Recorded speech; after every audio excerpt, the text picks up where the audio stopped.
تو ان کے خلاف اب ایک JIT یعنی جوائنٹ انویسٹیگیشن ٹیم بنائی گئی ہے، اور جس کی سربراہی جو ہے وہ FIA کے ایڈیشنل سیکٹری کریں گے، یعنی گریڈ 20 کا افسر کرے گا، اور اس میں ISI یعنی انٹر سروسز انٹیلیجنس کا میجر یا کرنل یا لیفٹیننٹ کرنل رینک کا بندہ ہوگا، انٹیلیجنس بیورو کا اس میں ایک نمائندہ ہوگا، اور یہ جوائنٹ انویسٹیگیشن ٹیم اس بات کی تحقیقات کرے گی کہ کون کون سے یوٹیوبرز جو کسی مخصوص سیاسی جماعت کے لیے مخصوص ایجنڈے پر کام کر رہے ہیں،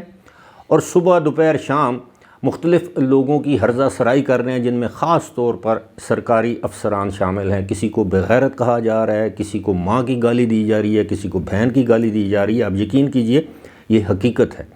اپنے ویوز حاصل کرنے کے لیے PTI کے کارکنوں کی حمایت اور ان کی سبسکرپشن یا ان کے ویوز حاصل کرنے کے لیے یہ لوگ ایسا کر رہے ہیں۔ حال ہی میں آپ نے سنا ہوگا کہ لاہور میں ایک واقعہ ہوا جس میں 2 جرنلسٹ جو ہیں وہ اینکر وہ استعمال ہوئے، یا جان بوجھ کر انہوں نے یہ کام کیا کہ ایک پرنٹنگ پریس پر گئے اور اس کے بعد یہ خبر پھیلانا شروع کر دی کہ جی یہاں پر میاں نواز شریف مانسہرہ سے حلقہ NA 15 سے جو انتخاب لڑ رہے ہیں اس کے جعلی بیلٹ پیپر یہاں پر چھاپے جا رہے ہیں، جو کہ سراسر ایک غلط بات تھی، اور PTI کی جانب سے ایک ٹریپ تھا، یا اس کو فالس فلیگ آپریشن کہیں یا جو بھی تھا۔ اب اندازہ کیجئے الیکشن ہوئے کتنے دن گزر گئے ہیں، اور یہ 15 فروری کی رات کی بات ہے۔ اب اس میں اس کی بھی تحقیقات کی جائے گی کہ وہ جو 2 جرنلسٹ ہیں یا اینکرز ہیں، ایک کا تعلق شاید ہم نیوز سے ہے اور ایک کا کسی دوسرے ادارے سے ہے، تو ان کے خلاف بھی تحقیقات کی جائے گی، ان کے گرد بھی گھیرا تنگ کیا جا رہا ہے۔ اب یہاں پر سوال یہ پیدا ہوتا ہے کہ جس دن ان پر ہاتھ ڈالا جائے گا تو ہماری جو صحافتی تنظیمیں ہیں وہ میدان میں آ جائیں گی۔ دیکھیں، صحافت میں اور سیاست میں فرق تو ویسے نہیں ہے،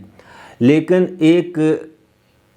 سیاستدان صحافی بن سکتا ہے، کیسے؟ وہ کالم لکھ سکتا ہے، لیکن ایک جرنلسٹ کو، ایک صحافی کو سیاست نہیں کرنی چاہیے، سیاستدان نہیں بننا چاہیے۔ کسی ایک آپ اپنا نظریہ بیان کر سکتے ہیں جس طرح ہم لوگ کرتے ہیں، لیکن آپ کسی ایک سیاسی جماعت کا اعلی کار نہیں بن سکتے، نہ بننا چاہیے۔ مثال کے طور پر میں پاکستان تحریک انصاف کے جو بانی قائد ہیں یا رہنما ہیں، ان پر میں تنقید کرتا رہتا ہوں، ان کی پالیسیز پر، لیکن میں نے کبھی بلو دی بیلٹ کوئی ایسی بات نہیں کی، یعنی کوئی اخلاق سے گری ہوئی بات نہیں کی۔ اسی طرح مجھے پاکستان تحریک انصاف کی پالیسی سے اختلاف ہو سکتا ہے، لیکن اس کا یہ مطلب ہرگز نہیں کہ میں مسلم لیگ نون کے ہاتھ میں کھیل رہا ہوں یا پیپلز پارٹی کے۔ میرا کسی سیاسی جماعت سے کوئی تعلق نہیں ہے۔ مسلم لیگ اچھا کام کرے گی، ہم اس کی تعریف کریں گے، مسلم لیگ اچھا کام نہیں کرے گی، ہم اس پر تنقید کریں گے، یہ ہمارا حق ہے، لیکن اخلاقیات کی حدود اور قیود کے اندر رہتے ہوئے۔ لیکن ہمارے یہ جو یوٹیوبرز، یہ کم از کم میری معلومات کے مطابق 10 سے 12 ایسے یوٹیوبرز ہیں جن کو مارک کر دیا گیا ہے، جن کی ویڈیوز، اب بے شک وہ اپنی ویڈیوز ڈیلیٹ کر دیں، لیکن یہ ویڈیوز جو ہیں جو انہوں نے پہلے اپلوڈ کی ہیں وہ ان اداروں کے پاس موجود ہیں، جو ٹویٹس انہوں نے کیے ہیں ان اداروں کے پاس موجود ہیں، جو فیس بک پر انہوں نے پوسٹ کیے ہیں وہ ان اداروں کے پاس موجود ہیں بطور ثبوت۔ ان سے پوچھا جائے گا، ان سے بات کی جائے گی۔ ویسے بھی سوشل میڈیا پر میں سمجھتا ہوں کہ غیر ذمہ داری دکھائی جاتی ہے اپنے ویوز حاصل کرنے کے لیے، اور کچھ لوگ مجھے کہتے ہیں جی کہ آپ کے چینل پر اتنے ویوز نہیں آتے، اتنے سبسکرائبرز نہیں ہیں۔ میرا خیال ہے اس کی شاید ایک بڑی وجہ یہ ہے کہ میں سنسنی پر بلیو نہیں کرتا۔ میں جو کچھ میری ویڈیو میں ہوتا ہے وہی کچھ تھم نیل پر ہوتا ہے۔ میں یہ قطعی طور پر نہیں چاہتا کہ میں کوئی سنسنی، تشویش جسے کہتے ہیں نا، پھیلا کر میں اپنے ویوز حاصل کروں۔ میں اپنے دل کی بھڑاس میں آپ کے سامنے اپنے دل کو کھول کر رکھ دیتا ہوں، اپنا مدعا آپ کے سامنے رکھ دیتا ہوں، چاہے اسے 10 لوگ دیکھیں یا 10,000 لوگ دیکھیں، ایک نہ ایک دن یقیناً سچ کی اور حق کی فتح ہوتی ہے۔ میں سمجھتا ہوں کہ یہ جو سوشل میڈیا کے خلاف، میں ذاتی طور پر اس کے حق میں ہوں کہ سوشل میڈیا مادر پدر آزاد نہیں ہونا چاہیے۔ دیکھیے نا، اگر آپ یوٹیوب پر کوئی بھی معیوب چیز جو یوٹیوب کی پالیسیز کے اگینسٹ ہے آپ ڈالیں گے، آپ کا چینل ڈی مانیٹائز ہو جائے گا، سسپینڈ ہو جائے گا۔ میرا ایک چینل ایک چھوٹی سی غلطی کے باعث اس پر 73,000 سبسکرائبرز تھے ابرار رشید آفیشیل کے نام سے، اب آپ دیکھیے 73,000 سے بھی زیادہ، وہ تقریباً 2 سال سے ڈی مانیٹائز ہوا ہے، اس لیے میں اب اس پر ویڈیوز نہیں کرتا، تو میں نے یہ نیا چینل بنا لیا۔ اب اس کو پنپنے میں وقت تو لگے گا۔ تو سوشل میڈیا کے حوالے سے اب یہ خبر جو میں نے آپ کے ساتھ شیئر کی ہے کہ نہ صرف ان کی شامت آ چکی ہے بلکہ بہت سے یوٹیوبرز جو ہیں وہ رگڑے میں آ چکے ہیں۔ فی الحال مجھے دیجیے اجازت، خدا حافظ۔